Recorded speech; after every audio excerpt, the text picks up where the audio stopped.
Morning all of you. आज biology के and एक बीच में मैंने फिजिक्स स्टार्ट कर दिया था, क्योंकि आप यह है अभ्यस्त नहीं हो जाए कि सिर्फ हम बायोलॉजी पढ़ रहे हैं, अन्य विषय पढ़ रहे हैं। तो मैं एक कोशिश किया था और आप फीडबैक में बताएंगे यह क्लास जो मिक्स रूप में आ रहा है, ताकि आपको एक ही प्रकार के क्लास से मोनोटोनस जाए, आप उससे उब नहीं जाए। इसलिए क्लास में की तारतम्यता और रुचिकर बनाए रखने के लिए फिजिक्स के साथ साथ बायोलॉजी, कुछ दिनों के बाद अगर फीडबैक आपका सही रहेगा, अगर आप देंगे तो आप केमिस्ट्री भी हम शुरू कर देंगे। लेकिन अभी तत्काल दो ही विषय को लेकर चलेंगे, फिजिक्स और बायोलॉजी। तो आज तो बायोलॉजी सेक्शन शुरू करेंगे हम, अब अल्टरनेट कर देंगे कि एक दिन फिजिक्स रहेगा एक दिन बायोलॉजी रहेगा। तो आज बायोलॉजी में हम पीनियल ग्लैंड्स के बारे में पढ़ेंगे और इसके बारे में कुछ रोचक तथ्य हैं उसके बारे में भी। पीनियल ग्लैंड जो है, पहला इंफॉर्मेशन यह है, पहला इंफॉर्मेशन ही आप डाउन करेंगे, यह इंडोक्राइन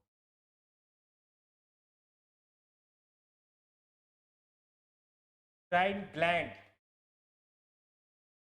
का ही टाइप है। यानी कि यह कैसा है, इंडोक्राइन ग्लैंड है। इंडोक्राइन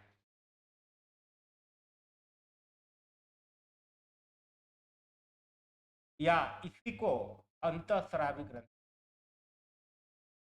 अंतःस्रावी ग्रंथि, अंतःस्रावी ग्रंथि का ही, यानी कि यह अंतःस्रावी ग्रंथि। अब कहेगा कि यह कहाँ पाया जाता है, इसकी अवस्थिति कहाँ होती है, यानी कि सिचुएटेड कहाँ होता है, यह होता है ब्रेन में, यानी कि मस्तिष्क। या ज्यादा अच्छा रहेगा हेड लिख लीजिए, मतलब कंफ्यूज कर जाएंगे, हेड लिखिएगा ज्यादा बेटर रहेगा। हेड में, यानी कि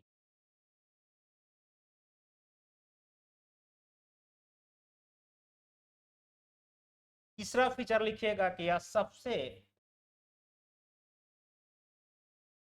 छोटी अंतःस्रावी ग्रंथि,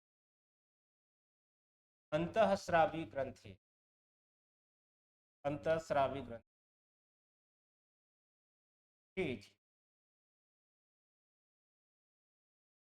स्मॉलेस्ट इंडोक्राइन ग्लैंड। अब यह किस दृष्टि से है, तो यह है पेट की, पेट की,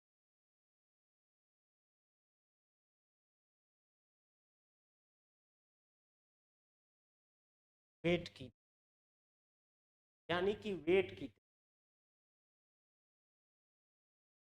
पेट की दृष्टि से, यानी कि वेट की दृष्टि से इंडोक्राइन ग्लैंड। चौथा लिखिएगा कि इंडोक्राइन ग्लैंड जो है, ये पीनियल ग्लैंड जो है,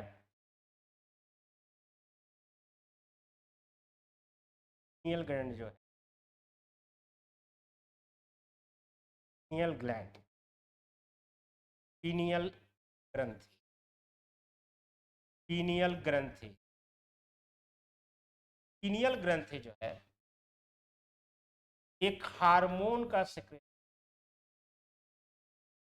हार्मोन का स्राव करती है।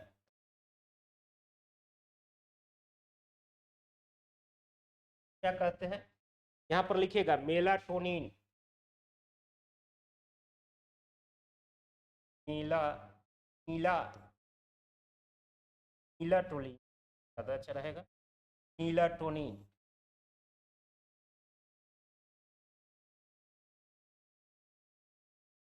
तो इंग्लिश में भी लिख लीजिएगा, सेम होता है मेलाटोनिन। अब इसका मेलाटोनिन का सिग्निफिकेंस क्या है? Significance of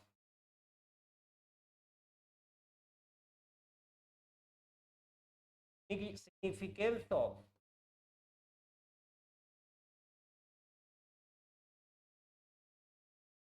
melatonin।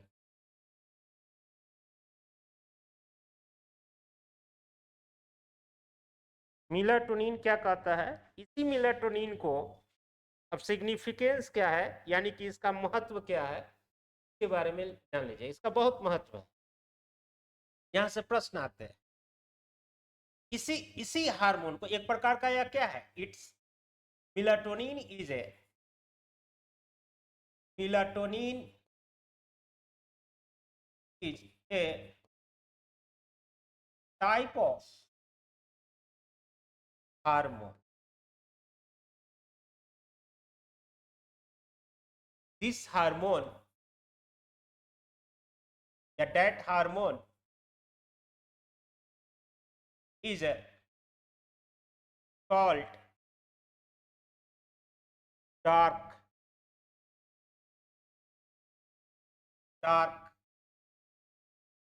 Darkness hormone या डार्क हार्मोन। सिर्फ डार्क हार्मोन भी और क्यों कहा जाता है बता देता।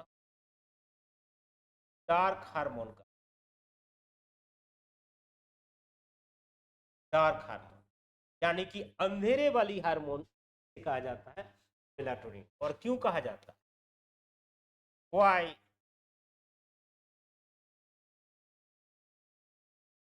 व्हाई? इसके पीछे कारण क्या है, क्यों कहा जाता है? तो ये जो आता है, यह नींद लाने वाली हार्मोन, और नींद जनरली रात में आता, नाइट में आता,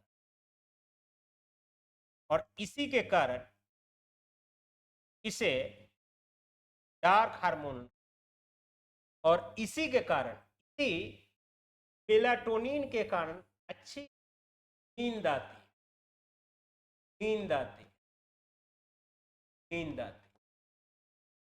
नींद आने के लिए रिस्पॉन्सिबल क्या है? मेलाटोनिन। और जब इसी मेलाटोनिन में, इस शराब में डिस्टरबेंस हो जाए या शराब में कमी हो जाए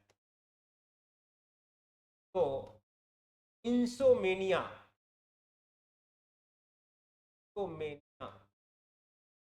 यानी कि नींद ना आने की, नींद न आने, नींद आने नहीं, नींद न आने की भी।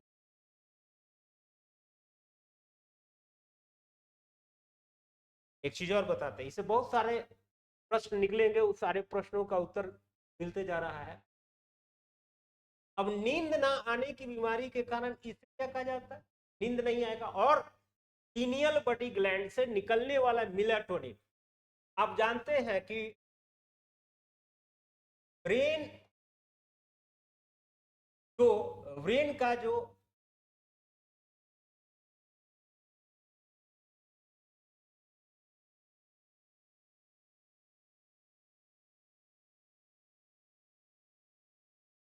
एक्टिव एक्टिव सेल्स होते हैं, वह न्यूरॉन्स होते, न्यूरॉन्स होते, न्यूरॉन्स होते, न्यूरॉन्स होते, न्यूरॉन्स होते। और यह न्यूरॉन जो होता है, एक बार डैमेज हो जाए या हरास हो जाए तो इसका रिपेयरिंग नहीं कर पाता है। हमारे शरीर की क्षमता नहीं है या ब्रेन की क्षमता नहीं है कि इसको क्या कर दे, रिपेयर कर दे। इसलिए देखते होंगे कि ट्रैफिक पुलिस, आप हैमलेट पढ़े हुए है कि नहीं, इसलिए इसके कारण चालान लगाते हैं या काट देते हैं, इसके पीछे यही कारण है, वह आपके सेफ्टी के लिए ऐसा करते हैं। क्योंकि न्यूरॉन्स जो होता है, न्यूरॉन्स के बारे में कहा जाता है, मैं यहीं पर एक सवाल यहाँ से एक और पूछा जाएगा। देखिए कैसे कोरिलेट करके क्वेश्चन पूछ सकते हैं आयोग, मैं उसको कोरिलेशन कर रहा हूं। जब किताब में पढ़ने जाएंगे तो इतने इंफॉर्मेशन एक जगह पर इस सिस्टमेटिक ढंग से आपको नहीं मिलेगा। तो जो हीलिंग पावर होता है वह सबसे कम किसका होता है? Healing power. हीलिंग पावर का मतलब है कि कोई घाव हो गया है और उसमें जो है वह घाव सूख कर पुनः वहां पर नए सेल का निर्माण हो जाता है, इसलिए वैसे शक्ति को कहा जाता है हीलिंग पावर, या इसी को कहेंगे repairing power. Repairing power, repair कर देना, रिपेयरिंग पावर। यह सबसे कम किस में होता है, यानी कि नेग्लेजेबल होता है, बहुत कम हो पाता है। किस पे? न्यूरॉन्स। न्यूरॉन्स न्यूरॉन्स में, यह न्यूरॉन्स में सबसे कम। लेकिन सबसे ज्यादा जो रिपेयरिंग पावर होता है, ये भी नोट डाउन कर लेंगे, सबसे ज्यादा जो रिपेयरिंग पावर होता है वह होता है हेपेटिक सेल में। हेपेटिक सेल में।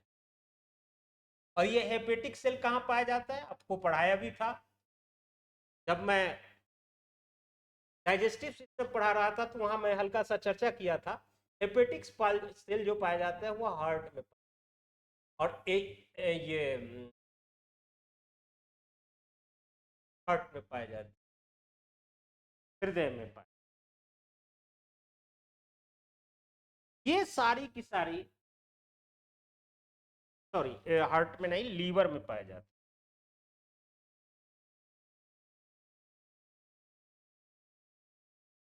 लीवर में पाए, हार्ट में नहीं, यकृत, हिंदी में कहते हैं यकृत। यही कारण है कि इसी में लीवर में जब सूजन आ जाता है या किसी प्रकार की कमी आ जाती है तो लिवोसिस रोग हो जाता है या जोंडिस होता है इसके कारण। तो उसमें कई बार जोंडिस होने के बाद तुरंत हीलिंग हो जाता है, व्यक्ति स्वस्थ हो जाता है, इसी हेपेटिक से। इतनी सारी कोरिलेशन मैंने आपको पीनियल ग्लैंड से कोरिलेट करके पढ़ाया है ताकि आपको किसी भी प्रकार का कोई दिक्कत नहीं हो। तो ये चाहे तो पूरा का पूरा आप क्वेश्चन ये जो है आप इसको नोट डाउन कर सकते हैं, है कि नहीं? कुछ इसमें एक और चीज है जो हम इसको बाद में बताते हैं, तो नोट डाउन कर लीजिए। कुछ इंफॉर्मेशन इसके बारे में और भी बता देते हैं पीनियल ग्लैंड के बारे में। पीनियल ग्लैंड, हिंदी में भी पीनियल ग्रंथि कहेंगे, पीनियल ग्रंथि कहेंगे का एक उपनाम है। जब ग्लैंड का पहला क्लास लिए थे वहां पर बताए थे, इसे एक प्रकार का उपनाम है, सरनेम है, सरनेम है। और इस सरनेम को कहा जाता है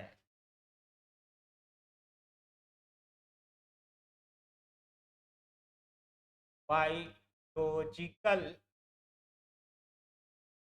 clock gland. Biological clock gland कहा जाता है। हिंदी में इसको कहा जाता है जैविक हरी। जैसे क्वेश्चन पूछे जा सकते आपको। अब यह क्यों कहे जाते हैं इस चर्चा कर भाई। इसको एक और सरनेम के नाम से जाता है,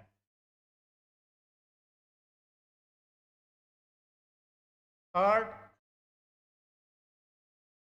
ह्यूमन आई। तो क्यों कहा जाता है थर्ड ह्यूमन आई? अच्छा,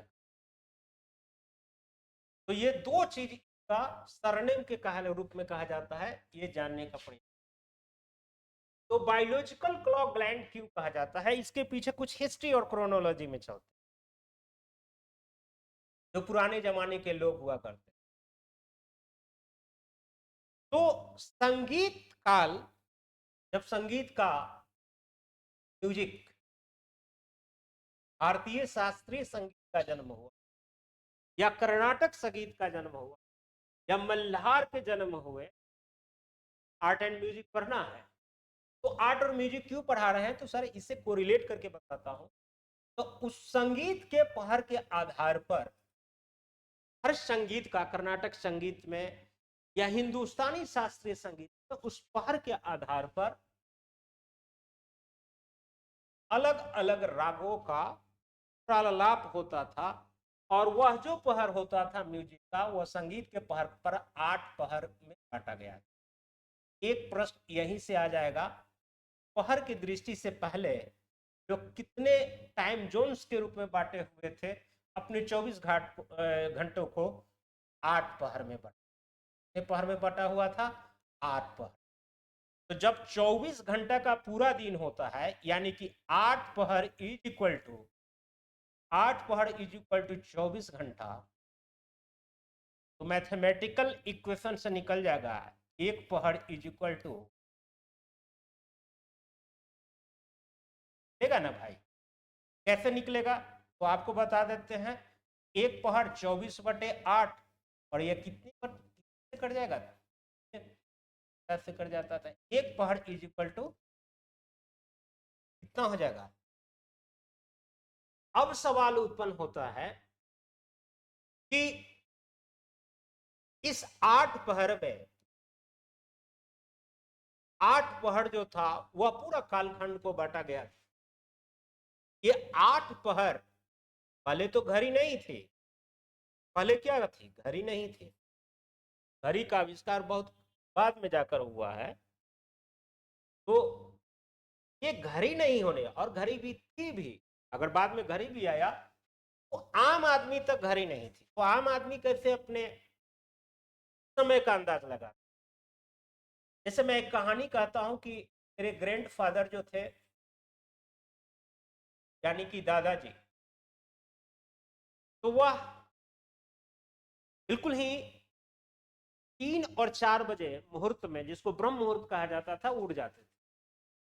और उनको अंदाजा था, और एक खास पीरियड के बाद वह खाना नहीं खाते थे। उनका एक टाइम जोन बना हुआ था, क्योंकि वो घड़ी नहीं पहनते थे। लेकिन उनके इसके बावजूद भी वो हर पहर का, हर टाइमिंग का जो है उन्हें पता था। कई बार मुझे आश्चर्य होता था, ये चीज आपको कैसे पता चल जाता है, किस समय, कब, क्या, कितना समय हो रहा है। उनको पूरा लगभग लगभग एग्जैक्ट अंदाज हुआ करता था। अब मुझे उस समय तो उसका महत्व पता नहीं चला, लेकिन बाद में पता चला, के लिए जो जिम्मेवार है हमारे शरीर में, यही पीनियल ग्लैंड है, जो अपने शरीर की डिमांड के अनुसार, आज तो मोबाइल हो गया है, सोशल मीडिया हो गया है, तो शरीर शरीर नहीं रहा है। शरीर की डिमांड के अनुसार और दिनचर्या के अनुसार, अगर किसी के व्यक्ति में दिनचर्या नहीं है, कि जिंदगी निरर्थक है, यानी कि वह डिसिप्लिन नहीं है। तो दिनचर्या के अनुसार यही पिनियल ग्लैंड टाइम जोन के अनुसार, या टाइम पीरियड के अनुसार,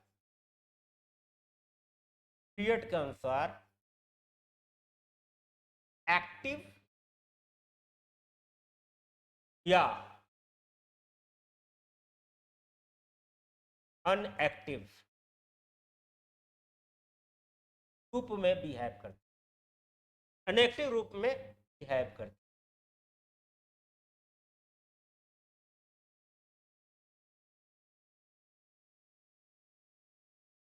बिहेव करती इसीलिए इसको शरीर का बायोलॉजिकल क्लॉक ग्लैंड कहा गया है, जैविक घड़ी कहा गया है इसी का।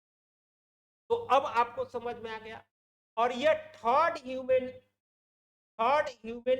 ऑफ थर्ड ह्यूमन आई इसलिए कहा गया है, त्रिनेत्र इसलिए कहा गया है कि व्यक्ति को अंधेरे में या डार्क की में समय का आभास कराना या किसी भी प्रकार के जो टाइम जोन है उसके बारे में आभास कराता है। इसीलिए बिना किसी प्रकाश या लाइट के, तो इसको इसलिए इसको third I of human body कहा गया है। तो ये सारी की सारी चीज पीनियल ग्लैंड के बारे में था। इतनी चीजें जब आपके क्लियर हो जाते हैं तो पीनियल ग्लैंड से कोई भी प्रश्न पूछेंगे, चाहे इंसर्शन रीजनिंग का सवाल हो, टफेस्ट सवाल हो या किसी भी प्रकार का सवाल हो, तो आप करने की स्थिति में हो।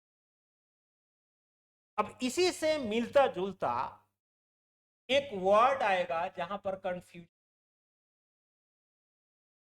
ये कंफ्यूजन है, हार्मोन। हार्मोन क्योंकि जो पीनियल ग्लैंड से निकलता है,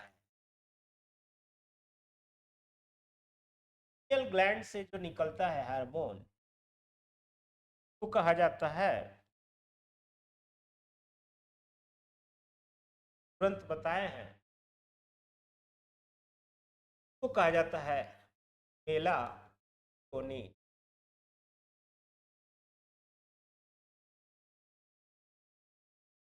मेलाटोनिन हार्मोन है कि नहीं, जिसके फीचर्स के बारे में हम, लेकिन इसकी नाम से मिलता जुलता एज सिमिलर,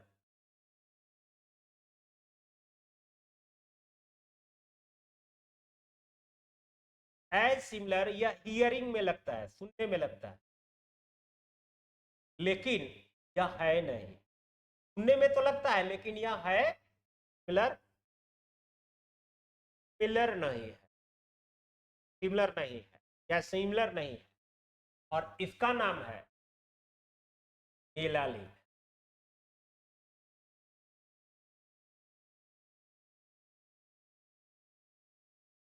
या मेलानिन, मेलानिन भी कहा। अब ये दोनों सुनने में एक जैसे लग रहे हैं, मेलाटोनिन हार्मोन और मेलानिन। मेलानिन हार्मोन जो होता है, यहां से 2-3 क्वेश्चन मैं कोरिलेट कराऊंगा, परीक्षा में हूबहू प्रश्न आते हैं और यहां पर जनरली गलत करते हैं। ये जो होता है, के बाद में हम बता चुके हैं पीछे कि यह डार्क हार्मोन हो, डार्क हार्मोन कहा जाता है, यानी कि यह ज्यादा एक्टिव जो होता है, एक्टिव जो होता है वह नाइट में होता है, नाइट, या ज्यादा एक्टिव किसमें होता है, इसलिए इसको रात की हार्मोन भी कहा जाता है या डार्क हार्मोन कहा जाता है। लेकिन मेलानिन जो होता है, यह है ज्यादा एक्टिव जो होता है, एक्टिव जो होता है, एक्टिव जो होता है वह किस में होता है, सनलाइट में, यानी कि सूर्य की रोशनी, सूर्य की रोशनी।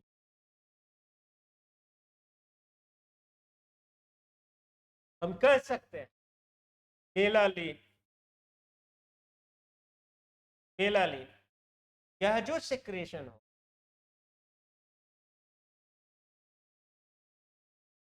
सिक्रेशन होगा, यह डायरेक्टली प्रोपोर्शनल होगा, डायरेक्टली प्रोपोर्शनल जो होता है यह होता है सनलाइट, सनलाइट का। एक प्रश्न यहीं से आ जाएगा कि मेलानिन जो है, मेलानिन जो है यह डायरेक्टली प्रोपोर्शनल है, किंतु यह जो है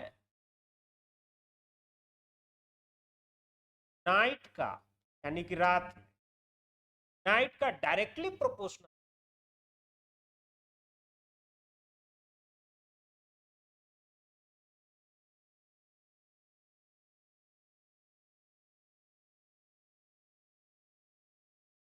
मेला,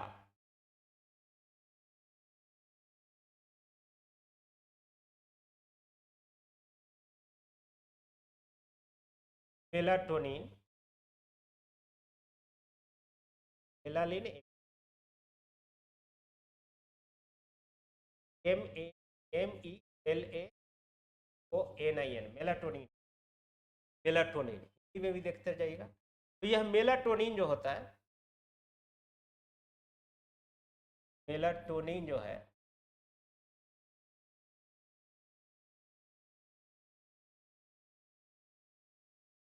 ये मेलाटोनिन हार्मोन जो है डायरेक्टली प्रोपोर्शनल टू रात, यानी कि रात जितना होगा उतना ही ज्यादा मेलाटोनिन हार्मोन का सिक्रेशन, इसलिए इसको डार्क हार्मोन का।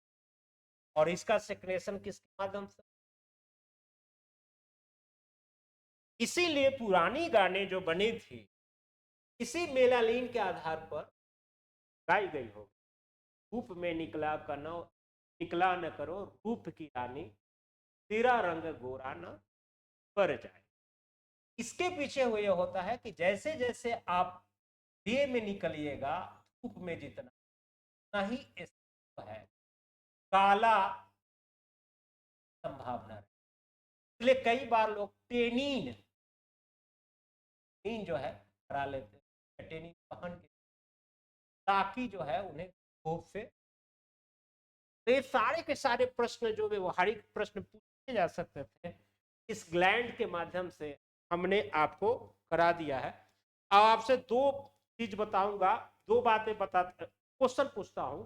जो स्क्रीन पर फील होता है या जो शरीर जो है शरीर पर जो क्या कहते हैं ब्लैक हो जाते हैं या काली हो जाती है, उसके पीछे कौन कौन से जिम्मेवार होता है, उसके लिए सारा लिस्ट हमको आप बताइए। कुछ आपसे प्रश्न है। अब जो है एक नया जो है ग्लैंड शुरू करने जा रहा हूं, हाइपोथैलेमस।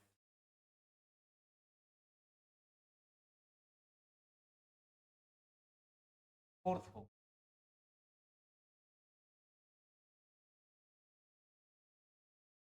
हाइपोथैलेमस ग्लैंड, यानी कि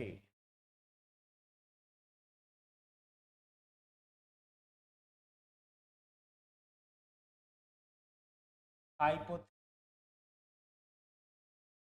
बारे में चर्चा करेंगे, सामान्य सी जानकारी लेंगे, और तब इसके बारे में कौन कौन सा हार्मोन का सेक्रेशन होता है। एक होता है जनरल,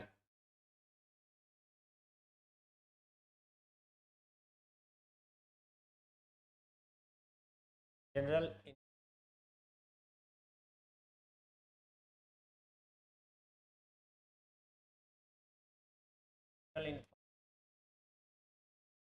क्या है जनरल इन्फॉर्मेशन। पहली नंबर बात यह है, नोट डाउन करते चले जाइएगा। पहली नंबर बात कि इस gland, that gland is type of endocrine gland, endocrine gland है, यानी यह है अंतःस्रावी ग्रंथि का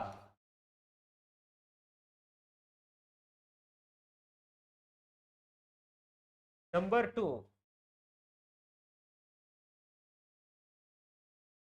that gland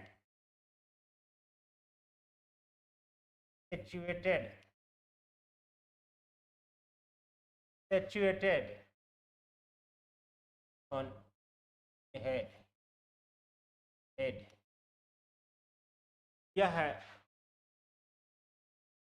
मनुष्य के सिर में अवस्थित, सिर में अवस्थित, अवस्थित।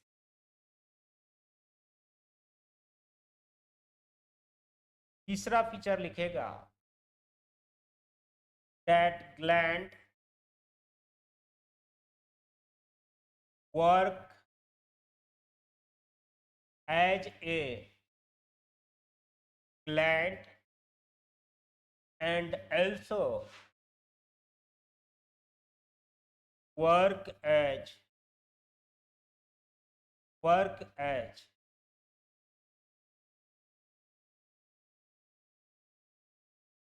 जब ब्रेन के रूप में काम करेगा तो ये ग्लैंड के रूप में काम करेगा, तो यहाँ पर TRH हार्मोन का सेक्रेशन अभी बताएंगे। और ह्यूमन ब्रेन के रूप में कैसे काम करता है, तो उसके रूप में जो होता है 3 प्रकार के ब्रेन पाए जाते हैं। थोड़ा सा, हालांकि ब्रेन पढ़ाएंगे वहां बताऊंगा, लेकिन थोड़ा सा कोरिलेट करा देता हूं। ब्रेन जो होता है उसमें 3 प्रकार का होता है। फोर ब्रेन, शॉर्ट फॉर्म में बता रहा हूं। फोर ब्रेन होता है, मिड ब्रेन होता है, और तीसरा जो होता है वह हिंड ब्रेन होता है। फिर फोर ब्रेन जो होता है वह 3 भागों में बांटा जाता है। एक होता है सेरिब्रम,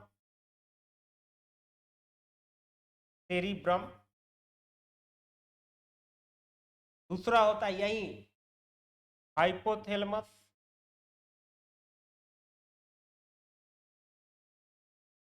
और एक होता है थैलेमस। और हिंड ब्रेन में होता है, यहां पर है सेरिब्रम, ये यहां होता है सेरिबेलम,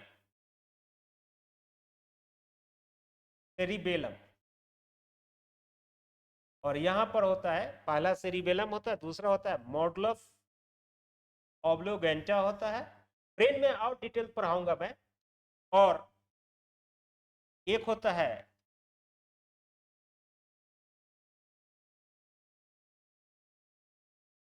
सेरिब्रम होता है, मॉडुलस ऑब्लोगेंटा, और एक जो होता है उसे ह्यूमन ब्रेन का डाकिया भी कहते हैं, यानी कि वो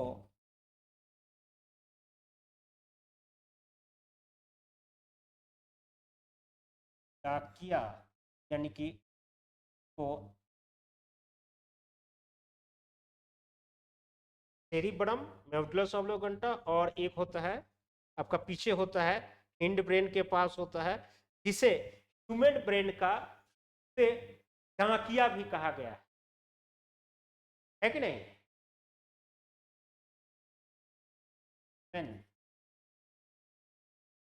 ब्रेन का डाकिया पार्ट है, जिसे एग्जैक्ट नेम हमें अभी कमेंट सेक्शन में बताएंगे। कमेंट सेक्शन खुला हुआ है? नहीं, कमेंट सेक्शन में अगर कोई अगर लाइव है तो बताए। लाइव नहीं चलता, चलिए कोई बात नहीं, वो रिकॉर्डिंग होता है।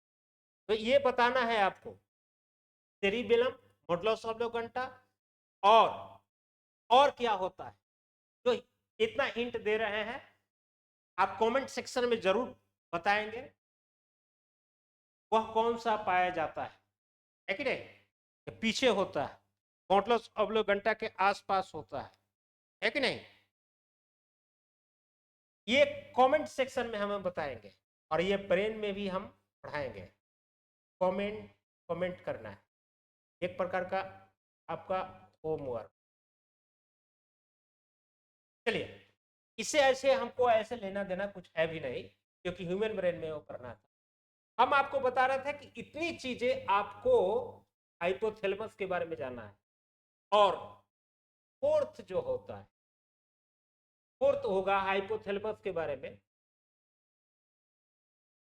थैलेमस के बारे में जान लेना। हाइपोथैलेमस ही ग्लैंड के कारण भूख, प्यास, के बाद में इमोशन,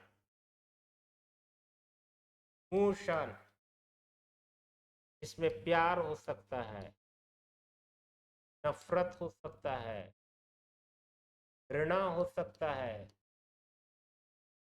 के अलावा इसके अलावा या क्या क्या हाइपोथैलेमस कराता है, इसके अलावा यह आपके हॉबी को भी बताता है, हॉबी को भी करता है। ये सारी चीजें आपको, तो ये 4 पॉइंट आप लिख लीजिए, परीक्षा की दृष्टि से अधिक महत्वपूर्ण। आप सभी राइट डाउन कर लेंगे। तो इसको हम फिर हाइपोथैलेमस को मास्टर ऑफ मास्टर की ग्लैंड क्यों कहा जाता है हम चर्चा करें, लास्ट में उसका जवाब भी दे देंगे। आप पहले कमेंट सेक्शन में बता दीजिए, लास्ट में हम आपको भी।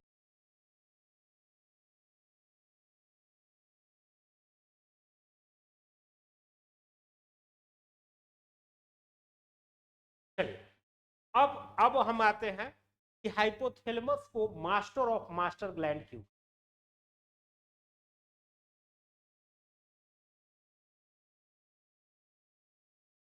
हाइपोथैलेमस ग्लैंड को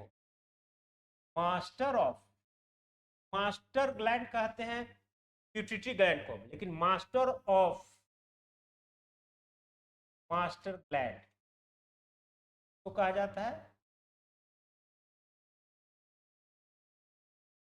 कि नहीं। अब जो है हाइपोथैलेमस को जो मास्टर ऑफ मास्टर ग्लैंड कहते हैं, उसके पीछे कारण होता है, जितने भी पिट्यूटरी ग्लैंड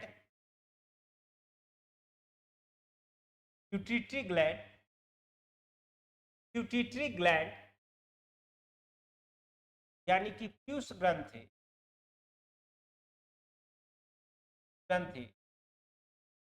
हार्मोन का सिक्रेशन करती है, हार्मोन का सिक्रेशन करती है, उसके प्रोडक्शन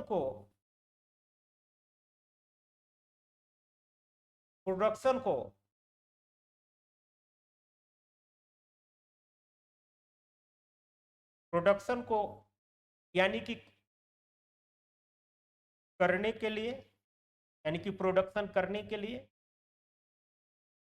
या प्रोडक्शन को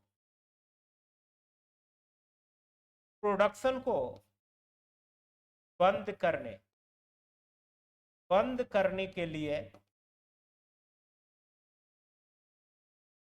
कार्य करती है, या दोनों काम कर सकती है, या निर्देश सकती है। एक प्रकार का यह डायरेक्टर है, एक प्रकार का यह क्या है, डायरेक्टर है, यानी कि यह पीयूष ग्रंथि को निर्देश करता है, पिट्यूटरी ग्लैंड को यह निर्देश देता है कि आप इस हार्मोन का सेक्रेशन करवाइए, या इस हार्मोन का क्या कर दीजिए, इनहिबिटेट माने बंद करना होता है। तो जैसे एक ट्रिक और बता देता हूं कि जहां पर आई लिखा हुआ रहेगा, इसका मतलब होता है इनहिबिटेटिंग, का फुल फॉर्म होता है, हिंदी मीनिंग होता है बंद कर, यानी किसी भी जो हार्मोन का सिक्रेशन कर रहे हैं उसको डिस्क्लोज कर देना, बंद कर देना। तो इस प्रकार से हम कुछ हार्मोन की चर्चा कर रहे हैं, उसकी चर्चा आप करेंगे। तो कुछ हार्मोन का चर्चा कर लीजिएगा कि कौन कौन से हार्मोन का सेक्रेशन करता है। तो पहला हार्मोन है GHRH,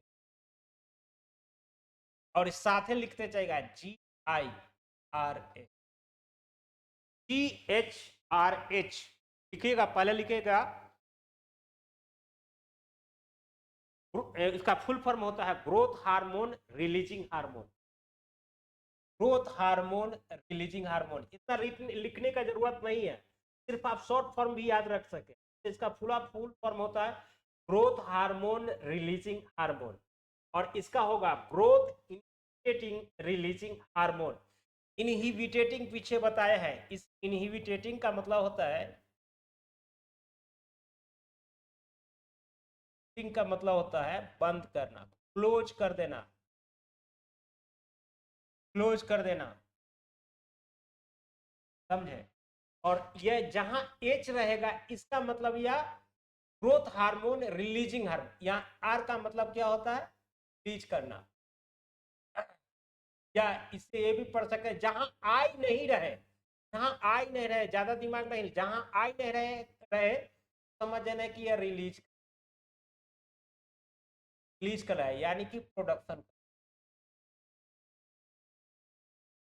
इसका ये सिर्फ और सिर्फ डायरेक्शन देता है, या तो ग्रोथ हार्मोन को जब रिलीज करना पड़ेगा तो इस प्रकार का हार्मोन रिलीज करके प्यूटिटी ग्लैंड को यह निर्देश करेगा, और वहां से ग्रोथ हार्मोन में प्यूटिटी ग्लैंड में पढ़ा चुका हूं, ग्लैंड में पढ़ा दिया है, वह एसटीएच हार्मोन होता है,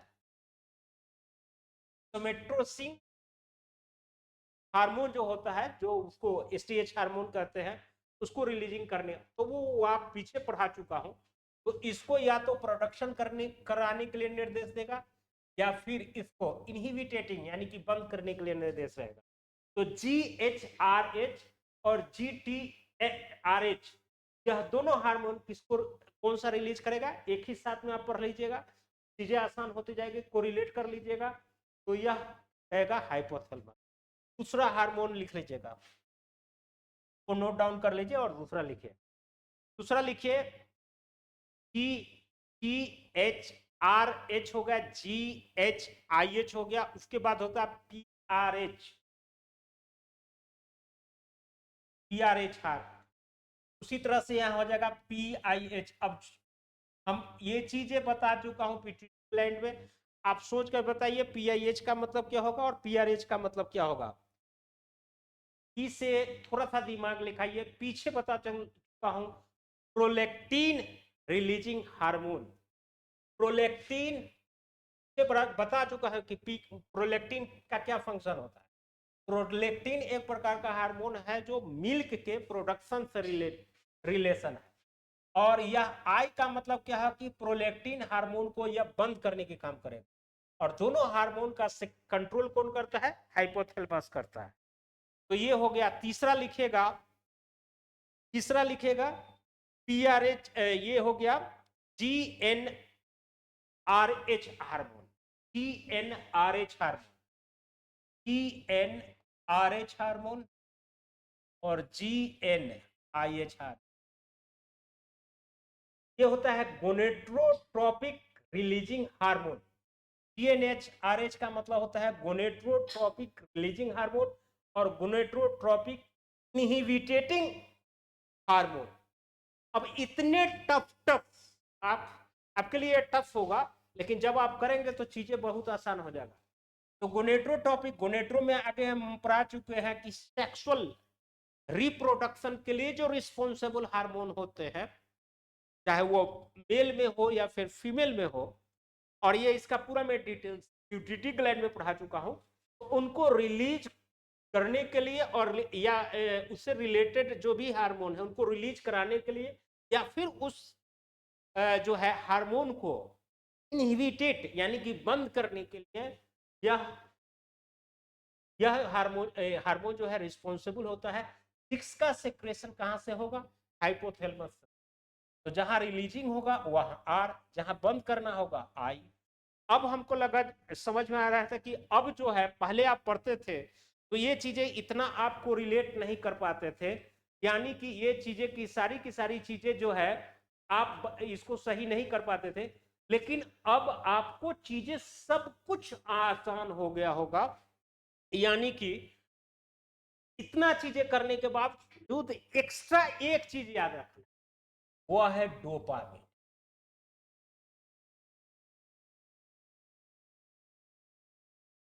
डोपामिन एक अलग चीज है।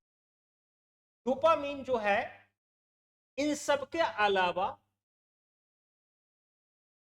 एक और पीछे में बताया था, पीछे देखिएगा, तो ये हो गया आपका दो, ये तीसरा हो जाएगा, ये चौथा हो गया, ये पांचवा हो जाएगा और ये छठा हो जाएगा, और पीछे दो भी था, प्रीवियस में जाइएगा तो जरूर कहा चुका था आपको। ये एक GHRH या पहला हो गया, ये दूसरा हो गया, आप नोट डाउन करेंगे, या पहला दूसरा हो गया,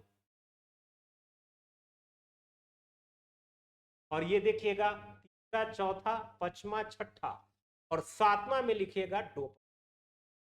ये 7 हार्मोन जो रिलीज कर रहा है, क्या यह आप पढ़ने जाएंगे तो बहुत डिफिकल्ट लगेगा, लेकिन इस क्लास के बाद आपको सारी चीजें आसान हो गई। यह डोपामिन का भी सेक्रेशन कौन करेगा? हाइपोथैलेमस। हाइपोथैलेमस हाइपोथैलेमस यह है इंडोक्राइन ग्लैंड करेगा। हाइपोथैलेमस अरे इंडोक्राइन ग्लैंड का ही उदाहरण है। डोपामिन में एक्चुअली होता क्या? डोपामिन एक प्रकार का होता है लत लग जाना। यह लत लग जाना, लत लग जाना, लग जाना। और यह डोपामिन के लिए पॉजिटिव, इसका पॉजिटिव भी इसका महत्व है और निगेटिव महत्व। तो पॉजिटिव महत्व और निगेटिव महत्व का, पॉजिटिव क्या महत्व है? पॉजिटिव, पॉजिटिव महत्व क्या है? कोई भी व्यक्ति को देखेंगे हमेशा मोनोटोनस की रहता है, हमेशा वो लगेगा कि डल है, डल स्वभाव का, यानी कि उसमें किसी प्रकार का इंथ्यूजम नहीं दिखता है। तो ऐसे व्यक्तियों में कहीं ना कहीं डोपामिन का अभाव होता है, जिसके लिए वह खुशी का माहौल या खुश रहने की प्रवृत्ति जो उसके अंदर होती है, कमी दी। तो इस ये तो हो गया कि का मतलब है कि व्यक्ति में खुशी, हैप्पीनेस इसको कहते हैं, हैप्पीनेस या अच्छा मूड का जो फीलिंग कराता है वह डोपामिन के, ये तो पॉजिटिव चीज है। लेकिन इसका कुछ निगेटिव चीज भी है, या निगेटिव इसका इम्पैक्ट दिख, जैसे कोई आप सर्किल में रहते हैं तो अच्छे और बुरे मित्र दोनों प्रकार के हो। पहली बार जो बुरी लत आपकी लगी हो, जैसे मैं बहुत सारी चीजों का उदाहरण नहीं लूंगा, एक सामान्य सा एग्जांपल लेता हूं कि पहली बार आप सिगरेट का कस लेते हैं तो आपके मित्र कहते हैं अरे तुम भी लो, आनंद लो, देखो कैसा लगता है। हालांकि सिगरेट पीना इंजुरियस फॉर हेल्थ है, नहीं पीना है। लेकिन कई बार लोग का सेवन करते हैं अपने दोस्त के बहकावे में आकर, या दोस्त के प्रभाव में, बहकावे तो नहीं कर सकता हूं, कई बार दोस्त हो तो एक बार सिगरेट का कस लेते हैं तो आपको कैसा लगा, या इस शब्द को पकड़िएगा, आपको तुरंत समझ में आएगा। पहला लगा कि बड़ा गुड, अच्छा लगा, ठीक है, उसको भी अच्छा लगा तो बोला ठीक है अच्छा लगा। अब लगा कि बहुत अच्छा लगा। दूसरा दिन पिया होगा तो लगा कि भाई अच्छा नहीं, बहुत अच्छा लगा, या डबल मैंने कर दिया कि बहुत अच्छा लगा, अच्छा अच्छा बहुत अच्छा लगा। और तीसरे दिन उसको, जब तीसरे दिन या उसके बाद कई दिनों के बाद उसको लगा कि अरे भाई अभी तो बहुत बहुत बहुत बहुत अच्छा लग रहा था है, अब तो इसके बिना हम रह नहीं पाए। और जब इस ढंग की प्रवृत्ति होने लगे, यह है एडिक्शन, एडिक्शन है। कुछ लोगों का होगा कि चाय अगर मुझे मिल जाए तो ठीक है चाय पी लूंगा, चाय नहीं मिले मिले तो इसका मतलब यह नहीं कि मेरा मूड नहीं बनेगा आज पढ़ाने के, तो ऐसा कोई बात नहीं। तो वह लत में नहीं है, यानी कि मिल जाए तो अच्छी है, नहीं मिले तो कोई बड़ी बात। लेकिन जिस व्यक्ति को अगर चाय नहीं मिले और वह व्यक्ति अब वह काम करने के लिए किसी प्रकार के दिनचर्या को अपनी शुरुआत करने में अपने आप को असक्षम घोषित कर रहा हो, हालांकि ऐसा होता नहीं है, वह मानसिक रूप से अपने आप को असक्षम कर रहा है, दैट इज यू या she was suffering from a great, great तो नहीं कहेंगे, बहुत ही निगेटिव सेंस से गुजर रही है, एक निगेटिव आदत से गुजर रही है, एडिक्शन से गुजर रही है, तो हम कहते हैं डोपामिन का प्रभाव हो चुका है निगेटिव के रूप में। यानी कि यह निगेटिव सेंस के लिए भी जरूरी है और पॉजिटिव सेंस के लिए।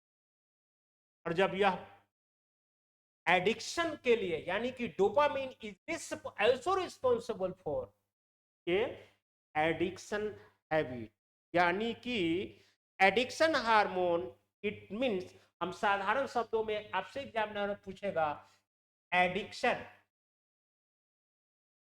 Which hormone is called addiction hormone, यह लिखे डोपामिन कॉल्ड। आज मैं यही टॉपिक इतना ही आज पढ़ा के बंद कर देता हूं। आगे पढ़ाऊंगा गोनाड्स के बारे में, लैंगिक के बारे में, ये भी बहुत अच्छा टॉपिक्स है। तो आज यहीं पर हम लेक्चर को खत्म करते हैं। आगे पढ़ाऊंगा गोनाड्स के बारे में, और फिजिक्स भी धीरे धीरे जारी रहेगा। फिजिक्स में हम पढ़ाएंगे कैसे हम पहचानेंगे कि कौन सा स्केलर क्वांटिटी है। आगे के वीडियो में जैसा हो सकेगा आपके फीडबैक करो। That's it.